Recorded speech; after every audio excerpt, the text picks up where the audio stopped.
Imagine if a significant part of Jesus' true mission had never been told in the traditional Gospels.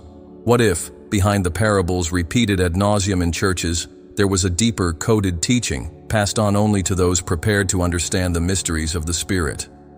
A knowledge not intended for the masses, but for initiates willing to cross the veils of common reality. This was the true path followed by very close disciples, a path not limited to moral precepts or blind faith, but leading to the transmutation of the self through 7 spiritual stages, the 7 flames. The silence around these flames was no accident. It was imposed. This silence was maintained for centuries to keep humanity distant from its own inner divinity. These secret teachings were not merely suppressed. They were fragmented, hidden beneath layers of symbolism and institutional indoctrination. Writings such as the Gospel of Thomas, that of Mary Magdalene, and that of Philip are echoes of this veiled knowledge. In these texts, Jesus does not appear as a savior to be worshipped, but as an initiatory guide leading his disciples on a deep inner journey. He did not promise an external paradise, but spoke of a kingdom of heaven that could only be accessed within the human being. This simple inversion changes everything. It shifts the focus from worship to transformation, and that's where the path of the 7 flames begins. Jesus was more than a master of compassion. He was a master of energy, an activator of consciousness. In the eyes of those who followed him closely, he taught through vibration, presence, and above all, silence. His most powerful words often came accompanied by long moments of contemplation. There was no rush. There was transmission. He not only spoke about the Father, he embodied the very divine spark that resides in all human beings, and he expected his disciples to do the same. The rituals, private meetings, and practices of fasting, meditation, and silence point to an advanced initiatory tradition, far removed from what was institutionalized centuries later. The metaphor of the sacred fire, or flames, strongly appears in various biblical passages and Gnostic texts, but its true meaning has been distorted. The fire does not represent punishment, but rather purification, transmutation, rebirth. The 7 flames are states of consciousness and layers of spiritual evolution that each disciple of Jesus was invited to embark on. These stages were linked to energy centers of the body, to the awakening of the inner light, to the dissolution of the ego, and to the union with the inner Christ. They were not theoretical concepts, they were lived experiences. Each flame was a portal, and Jesus, as the initiating master, held the key to open these portals for those who were ready. Mary Magdalene was one of these initiates. Far beyond the mistaken image imposed for centuries, she was a profound connoisseur of the hidden teachings. In the Gospel of Mary, it is she who understands and clearly conveys the highest teachings after Jesus' ascension. John, the beloved disciple, was another direct initiate. He was not just the favorite, but the one whose sensitivity and silence allowed a deeper connection with the inner levels of the path. These disciples formed a more intimate circle, who received not just words, but experiences. And these experiences formed the basis of what would come to be known as the steps of the 7 flames. The Gnostic tradition, linked to the Essenes and other mystical schools of the time, preserved fragments of this path. However, over time, these teachings were silenced, first by the force of the Roman Empire, then by the church that grew based on political power and control of the spiritual narrative.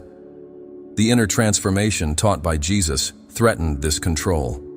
A human being who discovers the Christ within does not need intermediaries, and this was dangerous for structures that thrived on dependence. Thus, the hidden knowledge was replaced by dogmas, and the path of self-discovery turned into external idolatry. Despite all the effort to bury this wisdom, it never completely disappeared. Monks, mystics, and seekers in different parts of the world kept the secret flame alive. Their writings circulated in coded form, camouflaged as heresies, poetry, or allegories. Each generation had its guardians, those who were not satisfied with ready-made answers, who felt the inner call for something deeper. This call has spanned the centuries and reaches us today, stronger than ever. The collective soul of humanity is ready to remember what was forgotten. The return to Christic wisdom does not occur through the literal reading of the scriptures, but by activating the same stages that Jesus' disciples went through. The 7 flames represent this inner path. They do not belong to a religion. They do not require blind faith. They are invitations to a living, intimate, radically transformative journey. The first flame is not an external ritual, but the sudden awakening of presence. The second, the purification of the ego's ties. The third, the opening of the heart. And so on, up to the 7th, where the disciple fully unites with the inner Christ. Each of these stages is more than symbolic. They are profound experiences that reorganize the mind, body, and spirit.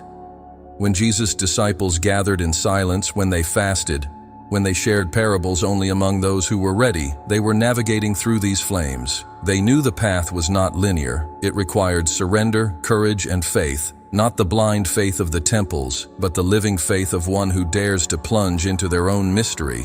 They were crossing the bridge between the human and the divine, guided by the one who embodied both.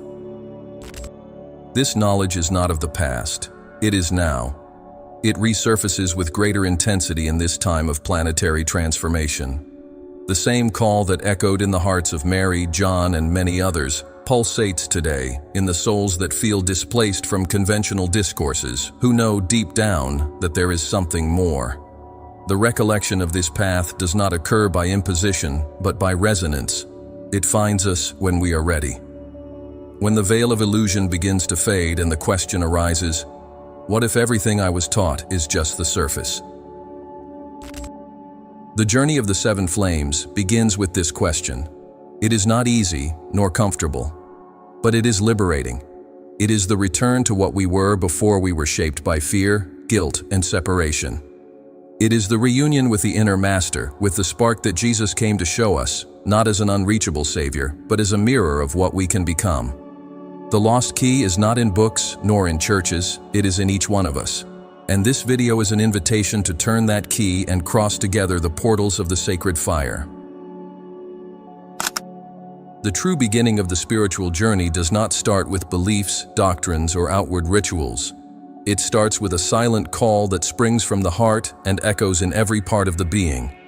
The first flame among all is the gateway to remembrance. Not intellectual memory, but the living recognition that there is something dormant within us that has always known.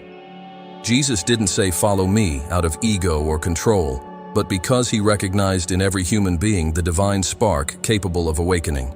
The first flame is this moment of breaking with the state of unconsciousness, the instant when you stop living on autopilot and start to observe. Everything changes at this point. Nothing seems different on the outside, but inside, a new perception lights up. You are waking up from a long spiritual sleep. In the most intimate circles of his disciples, Jesus did not teach dogmas, but presence. He invited them to be silent, to observe, to be. When he said, "The kingdom of heaven is within you," he was not being metaphorical. He was referring to a state of awakened consciousness, accessible only when one abandons the noisy mind and enters the now. The first flame is the moment when you stop living in the memories of the past or the projections of the future and begin to touch the real, the eternal, what has always been. It is not a fleeting experience. It is an opening that forever transforms the way you see yourself and the world. This flame was often ignited through the gaze, the silence, or the magnetic presence of the Master. There wasn't much need for speech, as his energy already awakened something in others. The disciples reported that when they were near Jesus, something calmed within them. The mind ceased, and a vibrant peace emerged. This was the beginning of the first flame, the cessation of mental noise and the birth of pure attention. This experience was not theoretical. It was visceral, deep, undeniable. It marked the beginning of a new way of life, where being replaces having, and the present moment becomes the sacred dwelling. Mary Magdalene, initiated into the deepest mysteries, understood this presence in an intimate way. Her sensitivity was not a weakness, but a key to penetrate the subtler levels of reality. While many sought external signs, she delved into inner listening. Her connection with Jesus was not just emotional, but vibrational. She grasped the essence behind the words, and thus was one of the first to fully awaken the first flame. The Gospel of Mary shows that she understood that the path began in silence, in contemplation, in deep receptivity to the present moment. In the tradition of the Essenes, to which many scholars believe Jesus was connected, there were specific practices of vigilance, breathing, and stillness that aided in cultivating presence. Silence was sacred, not because it was the absence of sound, but because it was the field where the soul speaks. The gatherings of these groups involved long moments of immobility, not as a technique, but as a way to align with life. The first flame, therefore, was not a theory. It was an experience guided by the constant practice of attention and surrender. It was the beginning of the dissolution of the ego and the reconnection with the real self. This stage does not bring euphoria or miraculous visions. On the contrary, it often comes with a subtle discomfort. It's the moment when the seeker realizes how much they were asleep. The distractions of the world seem to lose their shine, and a silent dissatisfaction takes over. This emptiness, however, is fertile. It's the soil where the new can bloom. The seeker begins to notice their own thoughts, the repetitive patterns, the automatic judgments. And with this, a space arises between the observer and the observed. This space is the door to presence. It's the gentle fire that begins to burn the illusions. Jesus, as a master of presence, didn't seek conversions, but awakenings. When he said, "Whoever has ears to hear, let them hear," he was speaking to those who had already accessed this deep listening. A listening that doesn't go through the mind, but through the soul. The miracles he performed weren't tricks to convince, but natural manifestations of an awakened consciousness, fully present. In the first flame, the seeker begins to realize that miracles aren't exceptions, but the expression of the real when in alignment with the source. Life ceases to be a sequence of random events and begins to be perceived as an intelligent dance. Practices such as mindful breathing, non-judgmental observation, intentional stillness, and body awareness were tools used among the initiates. Each gesture became a gateway. The simple act of walking, breathing, or eating became a sacred practice. Presence brings clarity, and with it, one begins to notice one's own conditioning, unconscious impulses, emotional automatisms. This observation, without repression or identification, is the fire of the first flame in action. It illuminates, reveals, heals, and the more one stays in it, the more the old self dissolves. This stage also marks the beginning of contact with the energy body. Many disciples reported sensations of heat, vibration, or expansion when in the presence of the Master or in deep meditation. These phenomena were not the goal, but signaled the realignment of the subtle centers. The first flame began to circulate, burning the veils of separation and awakening the consciousness of unity. Perception expands. Nature takes on a different glow. People are seen with more compassion. Judgments begin to cease. The seeker starts to see for the first time. This is the stage where everything seems to change and nothing changes. Life goes on with its tasks, responsibilities, and challenges, but there's something different about the one living it. The rush gives way to presence. Anxiety is replaced by a serene quietness. It's not about denying the world, but seeing it with new eyes. The sacred reveals itself in the simple. Each moment becomes a temple. And in this temple, the seeker begins to dwell. Jesus taught this not with speeches, but with his very being. His presence was the teaching, and those who were open began to feel this same presence within themselves. The first flame, therefore, is not a stage to be achieved, but a return to what has always been present. It is the living memory of the essence. There is no effort, only surrender. And with this surrender, the flow of life begins to guide the seeker. Choices become more intuitive, encounters more meaningful. Internal conflicts begin to lose strength. It's as if a new consciousness begins to direct the experience. The ego is not fought. It is dissolved by the light of mindfulness. And so, the journey continues. The fire of the first flame keeps burning, silent, vibrant, eternal. Crossing the portal of presence awakens consciousness to an undeniable truth. The life one leads has been shaped by mental and emotional structures that were not consciously chosen. The second flame emerges as a transformative fire that seeks not to punish, but to purify. It is the stage where everything misaligned with the truth of being begins to be revealed and burned. It is here that the initiate, already awakened to himself, faces the burdens he carries: inherited beliefs, emotional attachments, old wounds, illusions of identity. Jesus taught that no one patches new cloth on old clothes, and this was the warning for this stage. One cannot carry the new self with the rags of the old self. The second flame is the purification of the inner temple, so that the light can dwell without distortions. Jesus' disciples, especially those closest to him, knew that the call to follow him was also a call to die. Not a physical death, but a symbolic one, the death of a conditioned identity. The ego, accustomed to asserting itself through control, fear, and pride, begins to crumble when exposed to the light of consciousness. This collapse is not easy.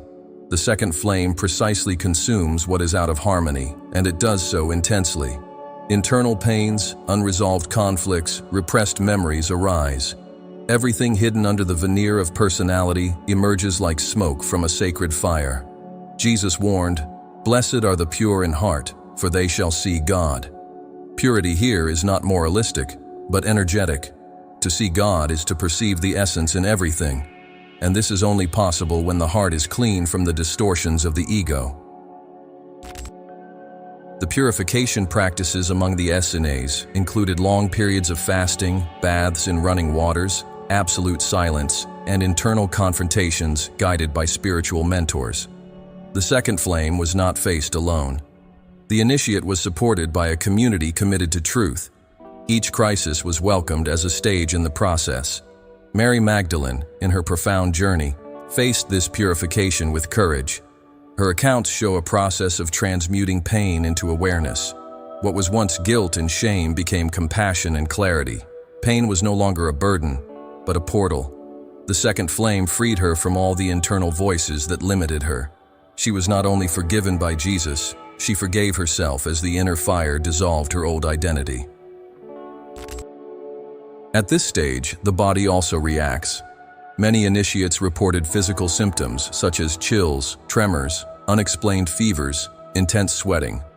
It was the body releasing traumas, toxins, and old energetic blockages. Emotions surfaced like tides: anger, sadness, fear, shame. Everything came to the surface to be seen and released. The purification was not intellectual, but visceral. The fire of the second flame burned in every cell, in every memory trapped in the body. The rituals involved chanting, drumming, periods of solitude, walks in nature. It was not about running from pain, but diving into it until it revealed its truth. Pain, seen with awakened eyes, became a teacher. The main purification at this stage is that of beliefs. Those deeply rooted ideas that shape behavior, emotions, and the way the world is perceived. Beliefs like, "I am not worthy," "The world is dangerous," "I need to control everything," "God is distant," "I am separate from the divine," are gradually undone. Jesus exposed these beliefs with simple questions, which broke the mental foundations of his disciples. Why are you afraid? Logically, who told you that? Zerenya. Where is your faith? It was not about indoctrination, but about deconditioning. He brought his disciples to the point where all that was left was silence and surrender. Only then could the new be born. This process also reveals attachments, not only to things, but to roles, ideas, personal stories. Attachments to the victim identity, to controlling situations, to the desire for acceptance, to the fear of rejection. Each attachment is a chain that impedes the soul's flight. The second flame cuts these chains one by one, and each cut hurts, but each pain is liberating. The disciple begins to realize that he is not his emotions, his thoughts, his past. He is the space where all this happens. This perception strengthens with each release, and what once seemed essential for survival is now seen as unnecessary. There is also a purification in relationships. The vibrational energy of the initiate changes, and many connections based on need, manipulation, or convenience begin to dissolve. This can lead to moments of loneliness, but it also opens up space for new relationships aligned with the true self. The disciple learns to say no without guilt, to set boundaries with love, to value silence more than applause. Social masks fall. The inner fire no longer tolerates falsehoods. There is a radical sincerity that begins to emerge, with others and primarily with oneself. Pretending is no longer possible. This stage requires courage and perseverance. Many, upon feeling the heat of the second flame, retreat. The ego tries to reclaim control, seduces with old habits, attempts to distract. But the disciple who has tasted the first flame knows that there is no turning back. The only way out is through. And in this crossing, each release brings more lightness. The body becomes more vital, the mind clearer, the heart freer. There is a feeling of constant rebirth. Jesus said, "Unless one is born again, he cannot see the kingdom of God." The second flame is this birth in pain and glory. Over time, the disciple begins to recognize fire as an ally. He no longer fears internal processes. He knows that every pain that emerges to be healed. That every belief undone makes room for the truth. That every attachment dissolved reveals more than what is lost. Life becomes a dance of letting go and receiving, of dying and being reborn. The flame does not destroy, it reveals. What is lost in truth was never real. It was only an illusion. And what remains, after the fire has passed, is what is eternal, untouched, sacred. The disciple is no longer a hostage of the inner world. He becomes master of himself. This purification also reflects in the way one views the world. The projections start to fall away. What was once judged in others is now seen as an internal reflection. The other ceases to be an enemy or savior. They are a mirror. The world ceases to be a threat and becomes a mirror as well. Everything begins to cooperate with the purification process. Even external challenges are now seen as allies. Life as a whole becomes a temple of transmutation, and the disciple, now freer and clearer, begins to feel the call of the next stage, to fully open the heart. When the fire of the second flame fulfills its role, what remains is a lighter, truer, more present being. The ego does not disappear, but it loses its throne. Emotions persist, but they do not rule. The mind thinks, but it does not dominate. A new center emerges, the heart, and that is where the journey continues. The third flame is lit, ready to illuminate the path of compassion, forgiveness, and unconditional love. But for the heart to truly open, it needs to be clean, and that is what the second flame offers. A purified heart, ready to love without fear, without attachment, without masks. After the intense purification of the second flame, where attachments and illusions began to dissolve in the fire of consciousness, the disciple approaches a new and at the same time ancestral territory. The heart is a center of wisdom, power, and direct connection with the divine. The third flame is not just an elevated emotional state. It is a living intelligence, a frequency of light that can only be ignited when the inner temple has been emptied of the burdens that previously obscured it. Here, love ceases to be a fragile feeling conditioned by exchanges and expectations. It reveals itself as a raw and sacred force, capable of healing, transforming, and uniting the visible with the invisible. The flame of the heart is the middle portal, the bridge between the lower and upper worlds. It is in this pink-golden fire that the being anchors itself in universal love, not as a concept, but as a state of existence. Jesus spoke of this love through gestures, not lengthy speeches. When he healed, it was through the heart. When he welcomed the rejected, it was the heart that spoke. When he remained silent in the face of attacks, it was the heart that sustained his peace. He didn't love with effort. He was love in action. And this was not an exclusive gift. It was an invitation. His disciples knew that this flame needed to be ignited for miracles to occur, not as exceptions, but as natural expressions of a unified being. Mary Magdalene, John, and other initiates experienced this frequency in depth. Love, in its purest form, is not emotion. It is vibrant presence. It is embodied consciousness. It is the natural state of a being that has already freed itself from the layers of fear. In the Gnostic tradition, the flame of the heart was considered an internal altar. It needed to be prepared with devotion. It was the space where the divine clearly manifested. Many masters spoke of the sacred chamber of the heart, an energetic point not just metaphorical but perceptible, where the soul meets the spirit. The practices involved conscious breathing, meditation focused on the center of the chest, the visualization of a pink or golden light radiating love inward and outward. The disciples were trained to keep this center open even in the face of pain, betrayal, abandonment, because they knew that true freedom is born when one loves even without guarantees, when one remains compassionate even in the face of darkness. This stage also reveals the depth of forgiveness, but not conditional, superficial, or mental forgiveness. It's about a forgiveness that arises from the understanding that all actions, even the darkest ones, are expressions of unconsciousness. Jesus, when crucified, said, "Father, forgive them, for they do not know what they are doing." This was not a moral statement. It was a revelation from someone who saw with the eyes of the heart. The initiate of the third flame begins to perceive that forgiveness is mutual liberation. It is the end of the energetic ties that keep the past alive. When one truly forgives, one does not forget. One transfigures.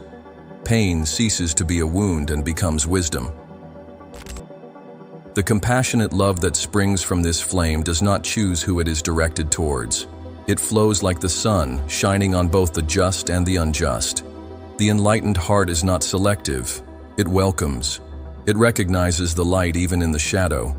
And that is why the third flame has the power to heal not only the initiated, but everyone around them. The energy emanated by someone with an activated heart crosses barriers, dissolves resentments, inspires transformation. It is not a manipulative power. It is a silent radiation, a field of presence that touches what is most true in each being. That is why the ancient masters said that a single awakened soul can transform an entire village. This flame also awakens the sacred feminine, not just in women, but in everyone. The sacred feminine is the energy of receptivity, intuition, fluidity, surrender. It is not passivity, but a superior form of strength. Mary Magdalene was the living embodiment of this principle. In many apocryphal Gospels, she is described as the one who understood with the heart, while the others were still trying to understand with the mind. The third flame invites the initiate to descend from the mind to the heart, to relinquish control and enter the flow, to trust in the intelligence of the unseen, to not demand proof, but to open oneself to the mystery with loving trust. It is also at this stage that the disciple begins to experience states of spiritual ecstasy, but unlike emotional euphoria, this ecstasy is serene, silent, profound. It's as if the heart expands beyond the body, embracing everything. It often comes accompanied by tears without apparent reason, a feeling of fullness or communion with everything that exists. These are not induced experiences. They arise naturally when the heart is free, and the more the initiate remains in this state, the more they become a pure channel for divine light. Their presence begins to heal, inspire, awaken effortlessly. Relationships also undergo profound transformations. The search for external validation begins to fade. Love is no longer possession, dependency, or projection. It becomes sharing. Connections are based on presence, listening, freedom. The disciple learns to love without expecting anything in return, to say, "I see you," with the eyes of the soul. Conflicts are resolved with empathy.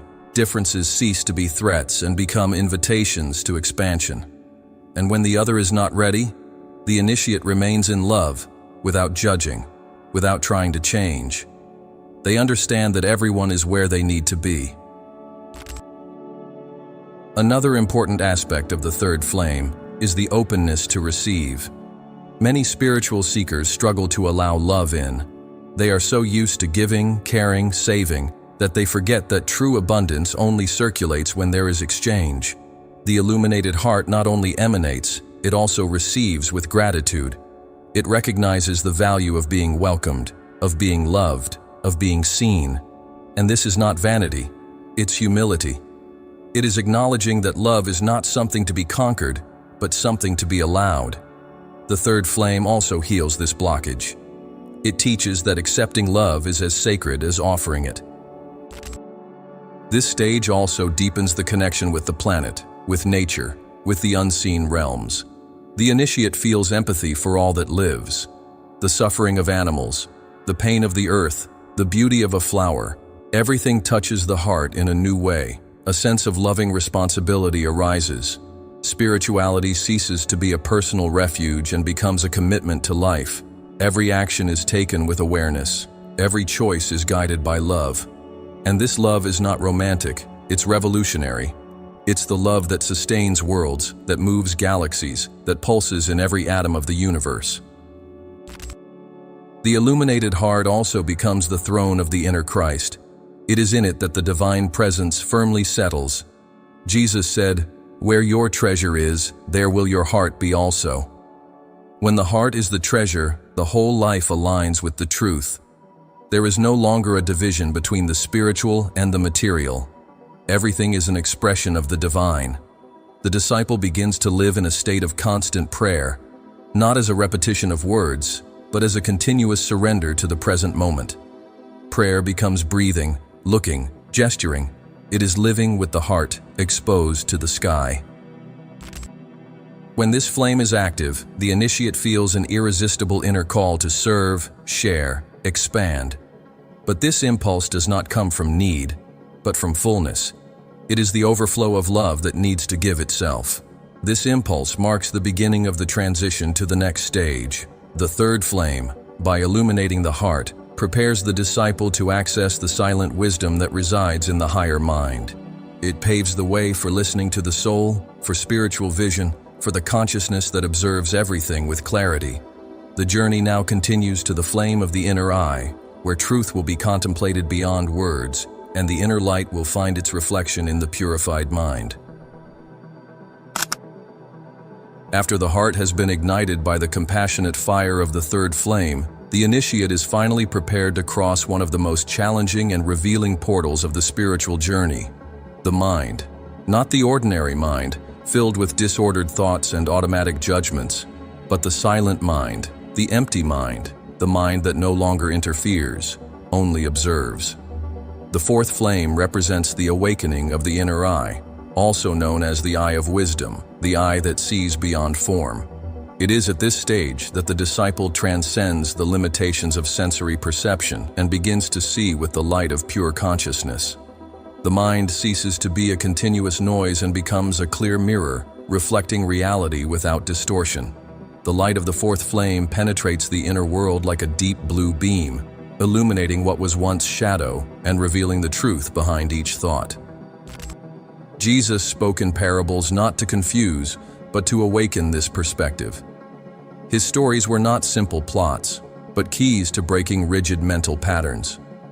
Those who listened only with the ears of logic did not understand, but those whose inner eye was open perceived the multiple levels contained in each word. The Gospel of Thomas contains enigmatic phrases that only make sense when the mind is silent. "If your eyes are good, your whole body will be light," he said. This eye is not physical. It is the subtle perception center located between the eyebrows, known by various traditions as the third eye, the seat of spiritual vision. When activated by the fourth flame, this center becomes a bridge between the heart and the spirit, and the initiate begins to see things as they really are, not as they seem to be.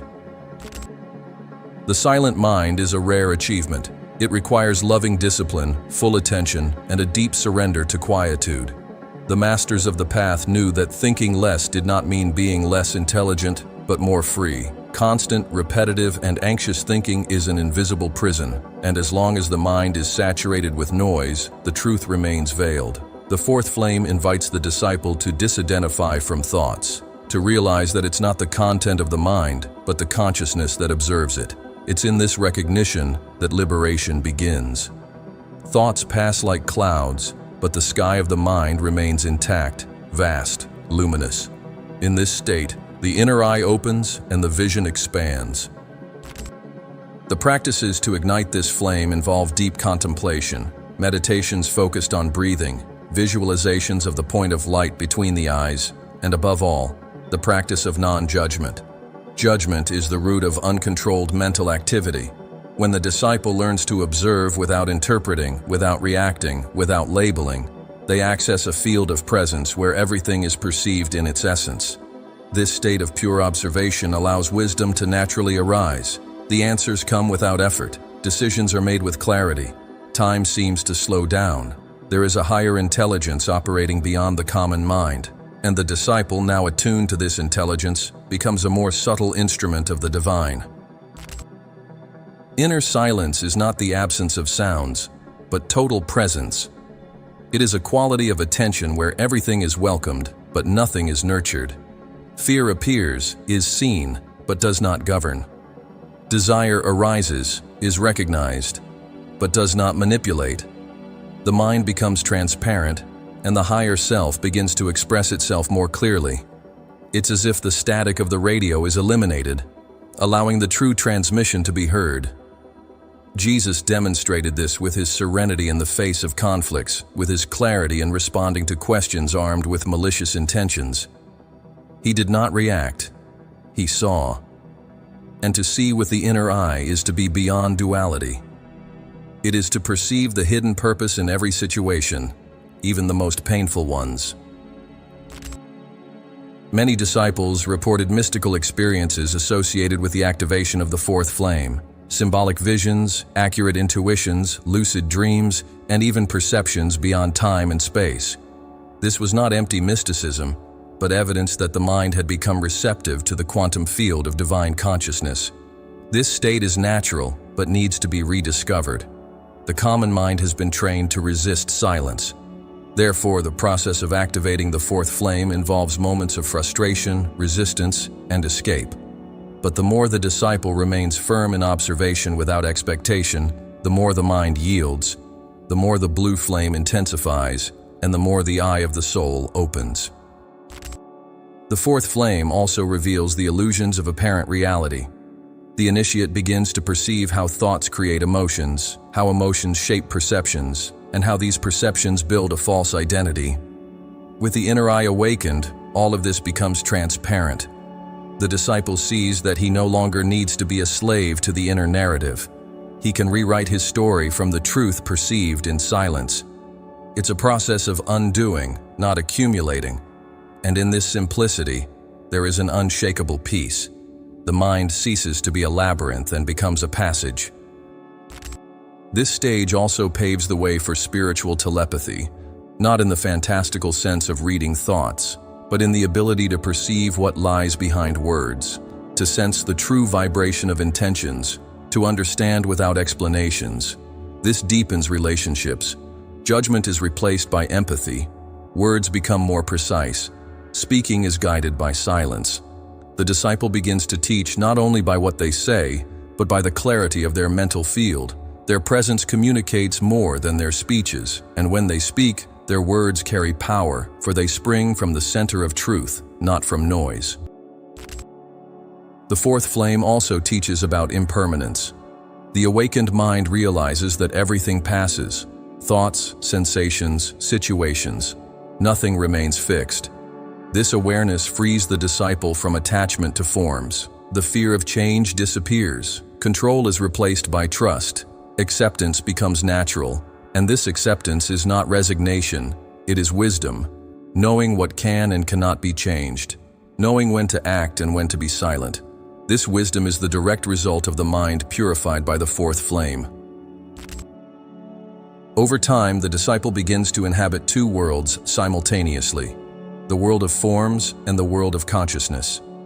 He acts in the world, but does not lose himself in it. He thinks, but does not identify with his thoughts. He feels, but does not drown in his emotions. This inner freedom is one of the greatest achievements of the spiritual path. It is the foundation for the higher flames to ignite without distortion. Mental clarity becomes the cornerstone of the sacred expression that will follow, the living word.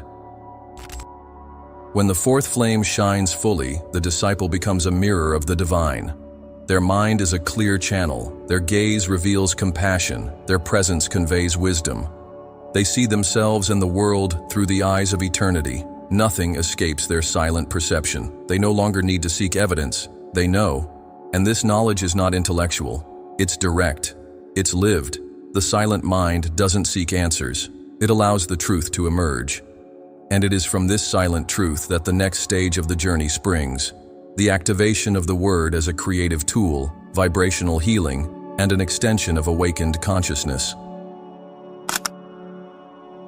When the mind is purified and the inner eye is awakened, the disciple approaches a sacred gift that shapes worlds and redirects destinies: the Word.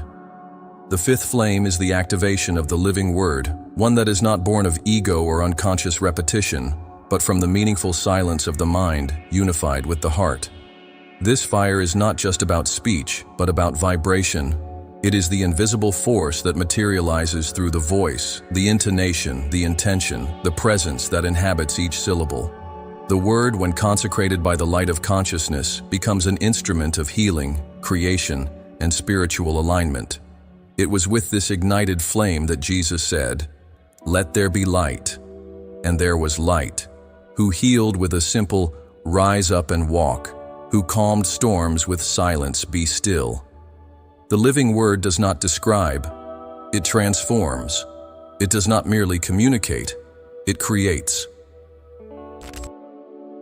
In the beginning was the Word, and the Word was with God, and the Word was God. This statement from the Gospel of John is not poetic, it is a metaphysical revelation. The Word, the Logos, is the active principle of creation.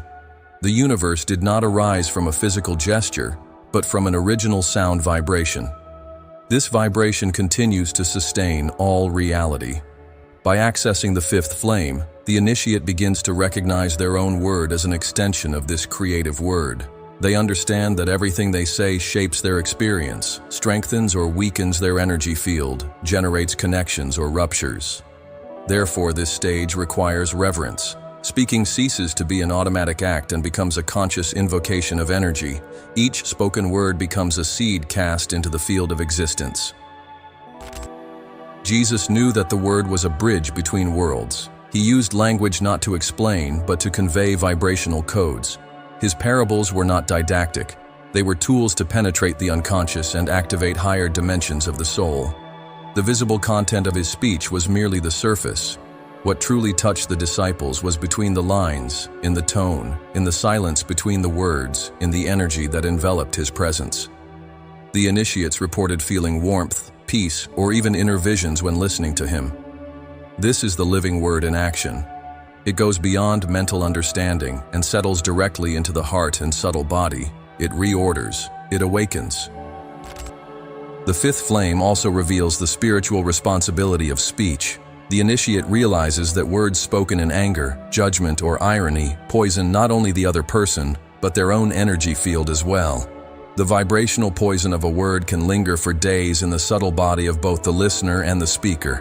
Similarly, a word spoken with truth, compassion, and faith can heal deep wounds, untie traumas, dissolve resentments. When a word is born from inner silence, it carries a force that does not need to be shouted. It enters like light into a dark room. That's why the ancient masters spoke little. Their words were precious, carefully chosen. And for that reason, they transformed. The practices to ignite this flame involve, first and foremost, silence. Not passive silence, but active silence, charged with mindfulness. The true word can only emerge from a field of deep listening. The disciple begins to train not only what he says, but where what he says comes from. He observes if he speaks to please, to manipulate, to defend himself, or if he speaks as an extension of the truth he perceives. Often, silence will be the most powerful response. Other times, a simple phrase, said at the right moment, will be capable of changing the course of a soul. This wisdom comes with the constant practice of listening to others, to life, and to one's own soul. Singing is also a powerful practice at this stage. Mantras, devotional chants, sacred intonations are ways of aligning speech with higher frequencies. Jesus' disciples used sung psalms at certain times of prayer and initiation. These melodies were not just religious, they acted on the energy fields, cleansing, strengthening, opening internal portals. The fifth flame recognizes sound as a path of ascension. Sound is not an accessory, it is essence. The right vibration can elevate states of consciousness, unlock emotions, awaken forgotten memories. Therefore, the initiate begins to listen and use sounds with reverence. He perceives the impact of the sound environment on his field. He chooses what he listens to, and he sings with intention. At this point in the journey, the disciple begins to use words as a tool of service. He guides, teaches, advises, shares not to assert himself, but to sow light. His speech starts to reflect not just knowledge, but embodied wisdom. He doesn't quote truths, he is the expression of them. His discourse does not seek to convince, but to inspire. And when he encounters resistance, he does not force. He withdraws in silence, knowing that the seed has been cast and that each soul germinates in its own time. The power of the fifth flame lies more in the state of the speaker than in the content of what is said. The vibration precedes the form. Presence precedes the word. The written word also becomes an extension of this flame. Letters, prayers, texts, poetry, everything that is gestated in inner silence and written with purity carries the vibration of the fifth flame. These words have life. They touch those who read them on levels that the mind cannot reach. That's why sacred texts, when written by true initiates, withstand time, translations, censorship. They carry layers that continue to reveal wisdom over the centuries.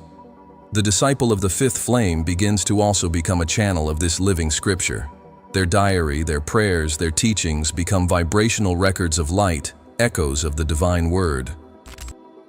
But there is an even deeper aspect of this flame, the word as decree. Here the disciple understands that their speech can command realities. They can, with awareness and faith, declare healings, open paths, dissolve blockages, not by magic, but by vibrational alignment. The decree is not a request, it is an affirmation. It is said with clarity, conviction, and love. And when pronounced, it reorganizes the subtle and physical field. Therefore, every true master is mindful of what they say, because what they say happens. And the fifth flame teaches that, on some level, this is true for everyone. Every human being is creating their own destiny with what they think, feel, and speak. Becoming aware of this is to become a conscious co-creator of one's own reality. With this flame lit, the disciple also learns to bless.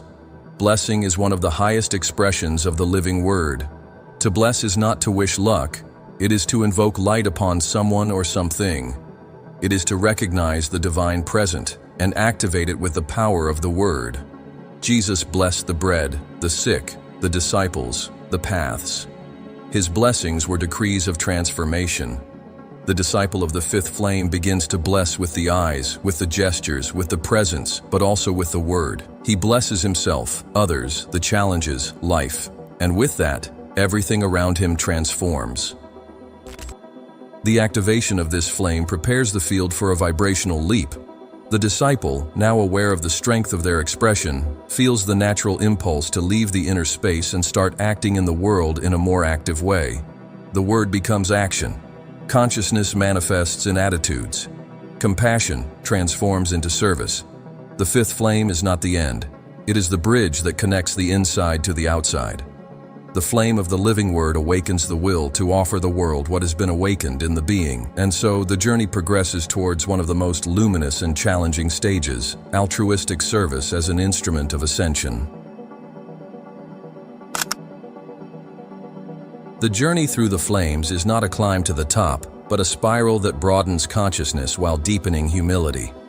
The sixth flame represents this pivotal turn in the spiritual path, the moment when the initiate understands, not just with the mind, but with the being, that they are not awakened for themselves, but for the whole. Service ceases to be an option or virtue, it becomes inevitable. The light accumulated in the heart and mind now cries out to be poured onto the world, not as sacrifice, but as a natural expression of inner fullness. The sixth flame is the compassionate irradiation of the awakened soul.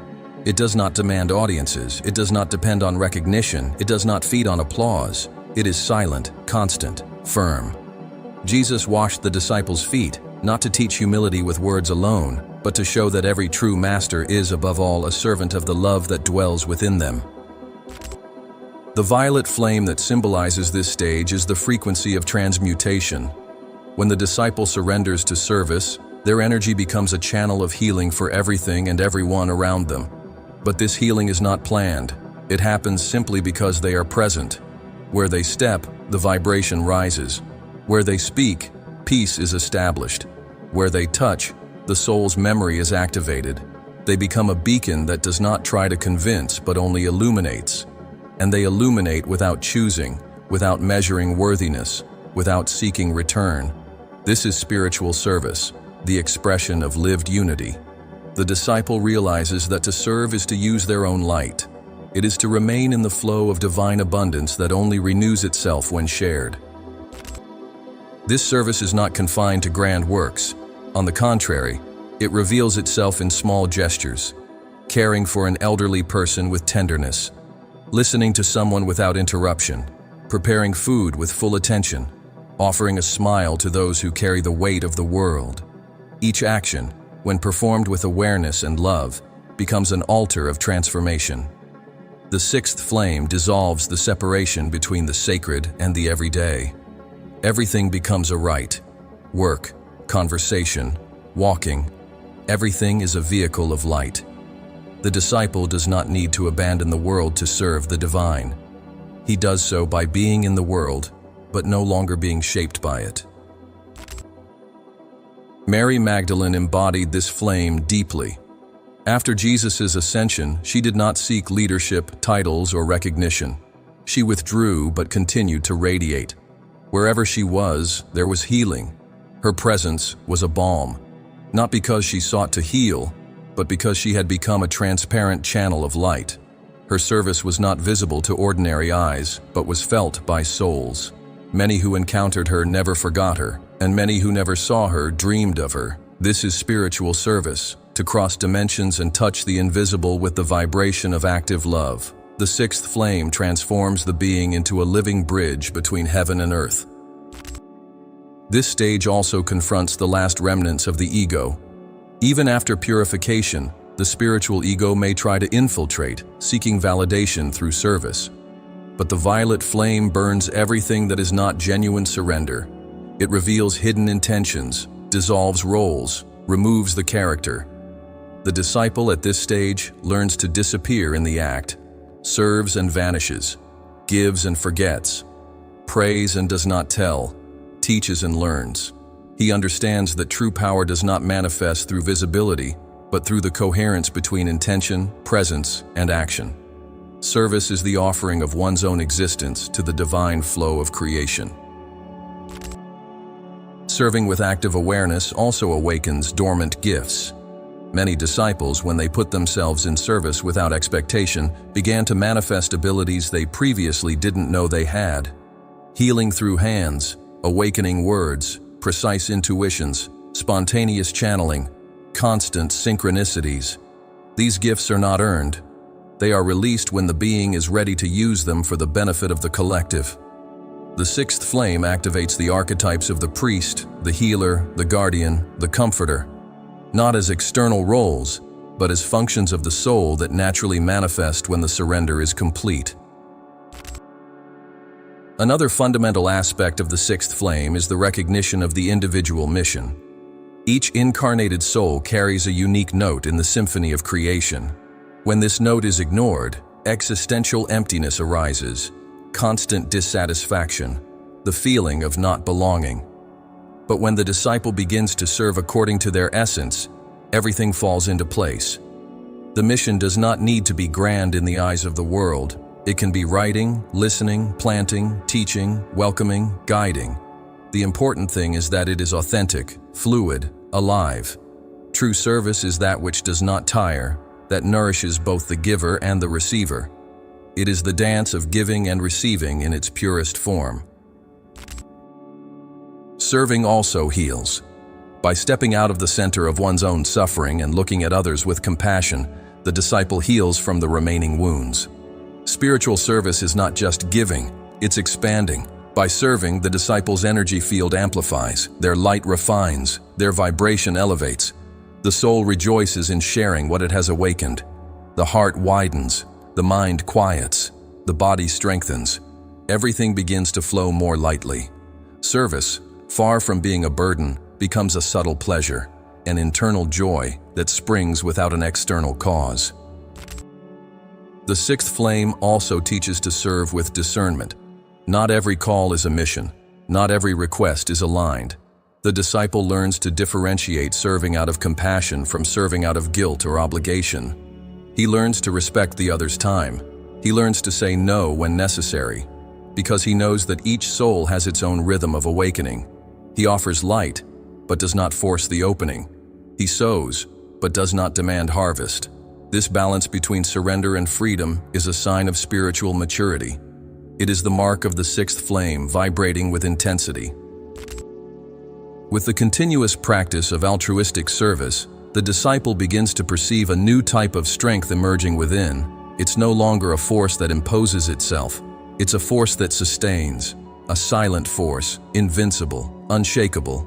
It's the strength of coherence between who one is, what one feels, what one speaks, and what one does. This magnetic coherence begins to attract people, situations, and resources that resonate with the disciple's mission.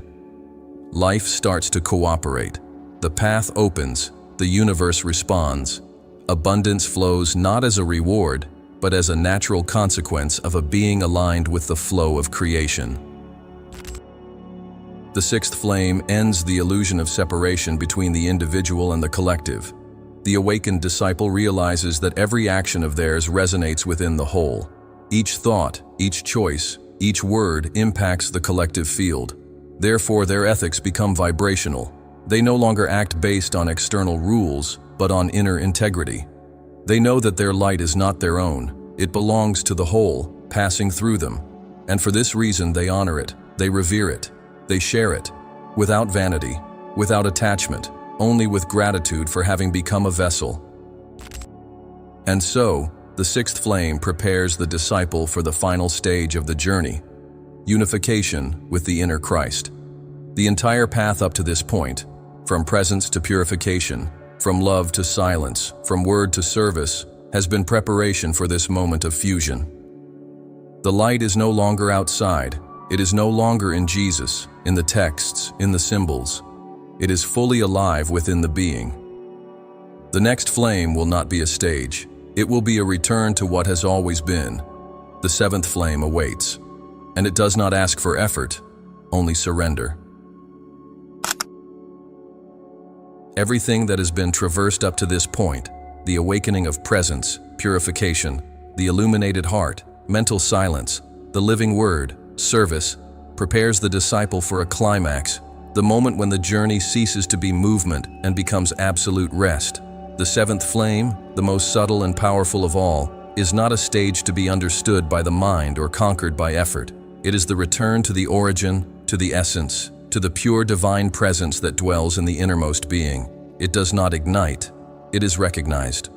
When the disciple cuts through all layers of illusion, when they let go of all the images they have built of themselves, when they even surrender the idea of a path, what remains is the inner Christ, the eternal spark, the I Am, the indivisible light that was never born and will never die. This flame is represented by the white light, the synthesis of all colors, the union of all frequencies, the state where duality no longer holds. Here, there is no more seeking. There is no more disciple. There is no more goal. There is only being in fullness, in wholeness, in unity with the all. The initiate who recognizes this flame no longer speaks about the divine. He is the divine in expression. Jesus said, "I and the Father are one," not as a metaphor, but as an affirmation of the ultimate truth. He was not an intermediary between God and men. He was the mirror of what everyone is in essence. The seventh flame reveals this with radical clarity. Christ is not a historical being. He is a frequency, a state of consciousness where the lower self dissolves into the higher self. Reaching this point requires letting go of everything, including the idea of arrival, including spiritual identity, including the notion of mission. The seventh flame burns the last veil, that of separation between seeker and sought. It tolerates no form of attachment, not even to the spiritual process itself. Here, love ceases to be directed and becomes absolute. Peace does not depend on circumstances, it is unconditional. Wisdom does not express itself in words, it manifests in silence. The disciple becomes like the wind, invisible yet present, silent yet transformative.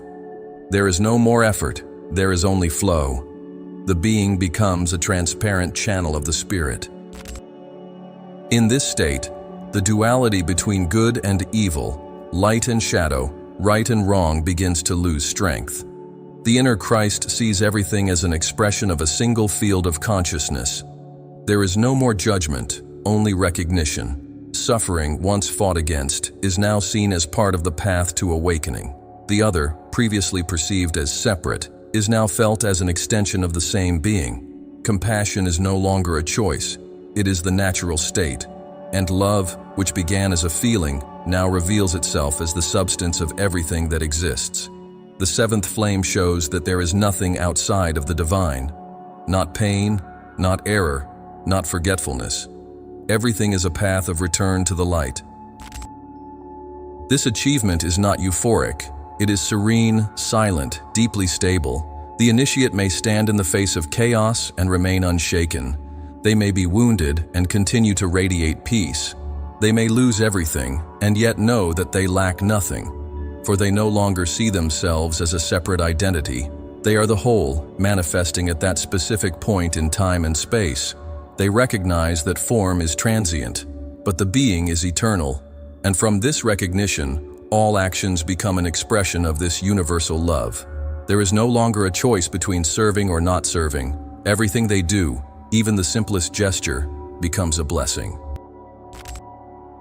In the mystical tradition, this state has been described as mystical union, samadhi, nirvana, enlightenment, merging with the I Am. But all these words are just fingers pointing to something that cannot be spoken. It can only be experienced. The inner Christ is not an ideal. It is the ultimate reality. It has always been there, behind the masks, beneath the layers, beyond the personality.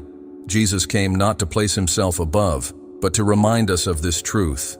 And the disciples who closely followed his deepest teachings knew this.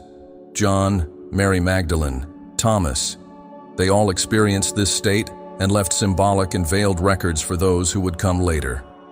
The seventh flame is the hidden inheritance of these teachings. The body also transforms at this stage, not because it becomes immune to death, but because it starts to vibrate at a different frequency. Density gives way to lightness. The cells respond to consciousness. The internal systems harmonize. Many initiates report spontaneous healing, rejuvenation, absence of diseases. But this is not sought as a goal. It's a consequence of a life aligned with the source. Breathing becomes slower. Heartbeats more measured. The electromagnetic field expands. There is a constant lightness in the body, a feeling of slight floating, even amidst the heaviest tasks. The body becomes a consecrated temple, an active dwelling of the divine presence. The mind, already purified by previous flames, now becomes an absolute mirror. It reflects the divine will without distortion. The thoughts that arise are like gentle instructions, inner guides that direct actions aligned with the greater good.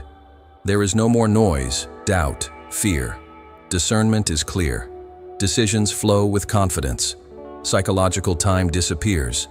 Everything happens in the now. Even when planning or remembering, it is done with total anchoring in the present. The past loses its burden.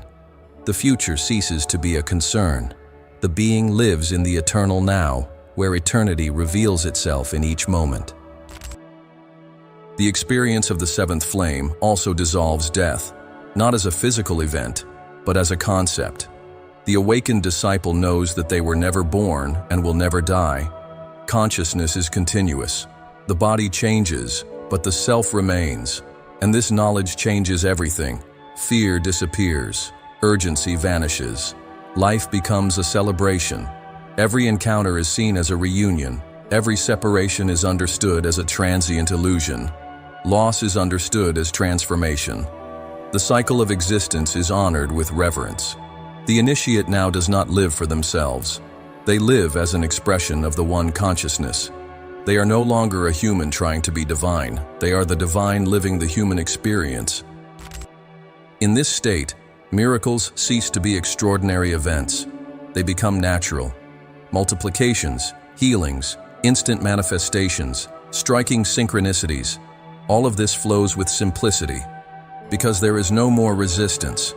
The vibrational field of the initiate is in complete resonance with the source. They don't need to wish. They manifest. They don't need to control. They allow. Life takes care of itself through them. This is the true power. A power that doesn't dominate, but liberates. That doesn't impose, but inspires. That doesn't shine to blind, but to ignite lights in others. The seventh flame makes the being a spiritual sun, not the center of the universe, but a source of heat, light, and life for all around. When this flame is active, even silence becomes a verb. The mere presence of the initiate heals, awakens, pacifies. They could be sitting in silence and yet transform the environment. They could be among crowds and yet remain in unity with the whole. They could be attacked and yet respond with love. They could be forgotten by the world and yet live in fullness. Because they are no longer the one who began the journey. They are the journey itself, the very flame, the very light that ignited the universe.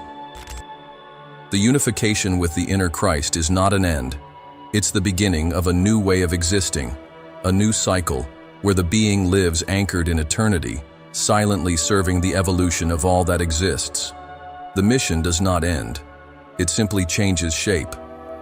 The disciple now becomes an instructor, guide, healer, but also continues learning, because infinite consciousness has no end. The seventh flame is not a throne, it's a field, a vibrational state where one dwells forever, even though the steps continue on earth. And it is in this state that one finally understands the hidden legacy left by Jesus and his closest disciples.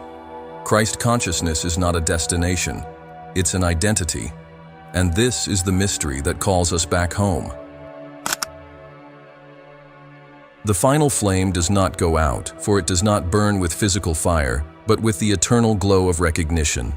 After unification with the inner Christ, the initiate no longer walks as before. He does not live for himself, nor does he define himself by labels, titles, or traditions. He becomes a continuation of a silent lineage that has existed since the dawn of humanity, the lineage of the awakened. And it is on this lineage, invisible to the world's eyes but eternally present, that the final revelation is raised. The disciples of Jesus who lit the seven flames did not disappear in history. Their legacy was not buried with their bodies. They became pillars of a living current that never broke. This is the best-kept secret of the Christian spiritual tradition, that the true followers of Christ continued their mission in silence, passing the flame from heart to heart, from soul to soul, through the centuries. While official history recorded wars, councils, and dogmas, this current remained alive in the underground of spirituality. Hidden groups, initiatory orders, secret communities, all essentially maintained the teachings of the seven flames. The words of Jesus, recorded in the apocryphal Gospels, in the Gnostic texts, and in oral traditions, were transmitted with zeal and fidelity among the initiates. These disciples did not seek visibility. They knew that the truth does not need to be defended, only lived. And so they did. While empires fell and religions fragmented, they continued to light the way in prepared hearts, revealing that the path is not outside but within, that Christ is not exclusive but universal, that salvation is not external but the awakening of the light that already dwells in every being. The presence of these anonymous disciples has quietly shaped many of the most authentic spiritual movements on the planet. They were among the Essenes, the Therapeutae of Alexandria, the Sufis, the Desert Masters, the Cathars, the medieval alchemists, the mystics of the Kabbalah, the enlightened yogis, the indigenous healers. In every true tradition, there are echoes of the seven flames. The compassionate presence, the profound silence, the healing word, the selfless service, the gaze that sees beyond, the vibration that transforms, all this is a trace of this lineage. The legacy of Jesus' disciples is not doctrine, it is frequency. A frequency that is recognized not with the eyes, but with the heart. And those who feel it, even without knowing its origin, are connected to this invisible network of awakened souls working for the awakening of humanity. In modern times, this legacy begins to emerge more forcefully. Not because the truth has changed, but because humanity is more prepared to receive it. The crises of the world, social ruptures, ecological collapses are not just signs of decay, they are also symptoms of a collective spiritual birth. The dark night of the planetary soul precedes the dawn of a new consciousness. And the contemporary disciples, those who, in silence, seek the truth, who meditate, who heal, who teach, who serve, are the living continuation of Jesus' lineage. They do not proclaim themselves masters. They do not found religions. They do not demand followers. They live the way. They are the new bearers of the seven flames, even if they do not know the names, because the flame does not demand a label, it just needs to be kept lit. Each human being who awakens their presence, who purifies their attachments, who opens their heart, who silences their mind, who speaks with truth, who serves with love, and who unifies with their divine essence is, unknowingly, responding to the same call that echoed on the banks of the Jordan 2,000 years ago. The voice saying, "Follow me," wasn't an invitation to an external path, but to a journey back to the light. The true gospel was never a book, but a vibration, a state of consciousness, a remembrance. The disciples knew that the mission was not to convert, but to ignite.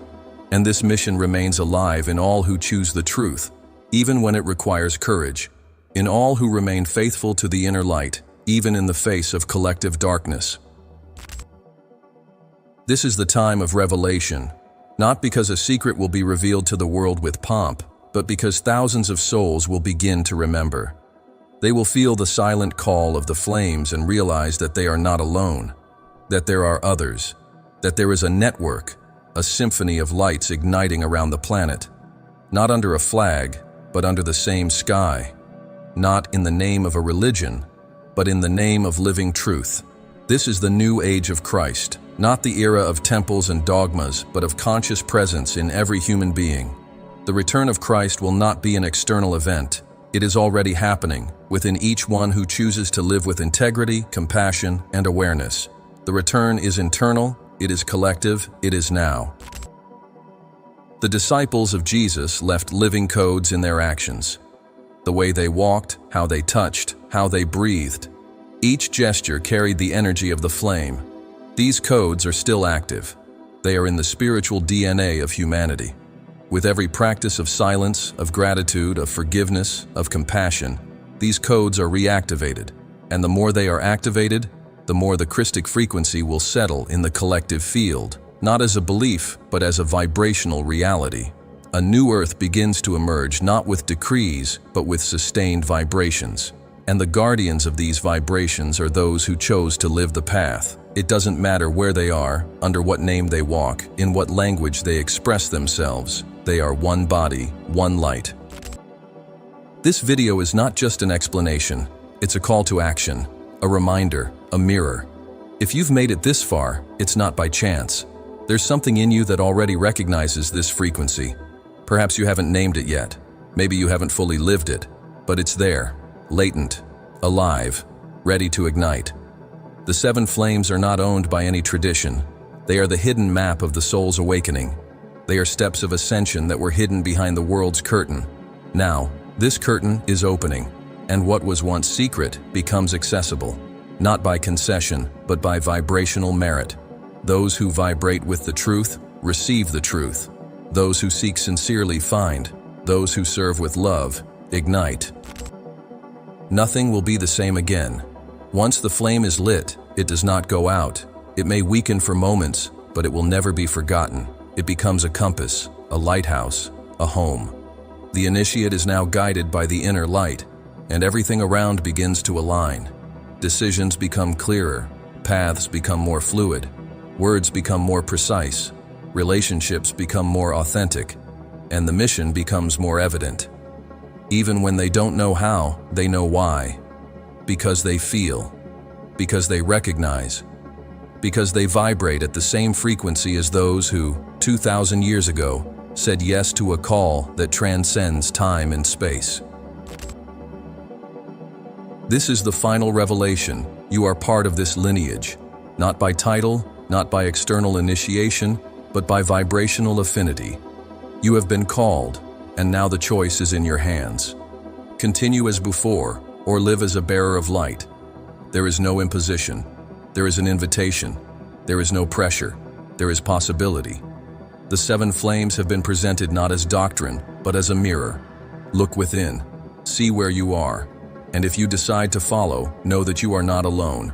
There are others. There are many. There is a silent network that supports you. And there is a light within you that has never gone out. Now is the time to let it shine. Not for the world to see you, but for the world to remember.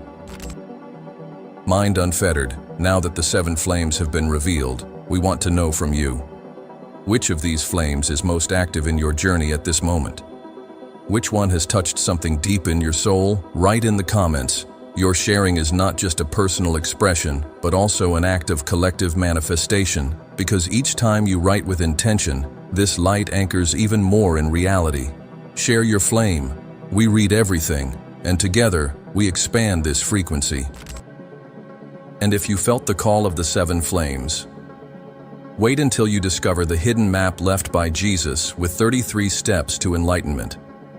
Yes, this knowledge exists, and it continues in the next video available right now on your screen. The Book of 33 Steps, the hidden map Jesus left for enlightenment. You will understand how these steps connect with the flames and reveal an even deeper path of expansion. Mind unfettered. This journey is no longer individual. We are walking together, like a single flame igniting thousands of others. Click now. Continue the awakening.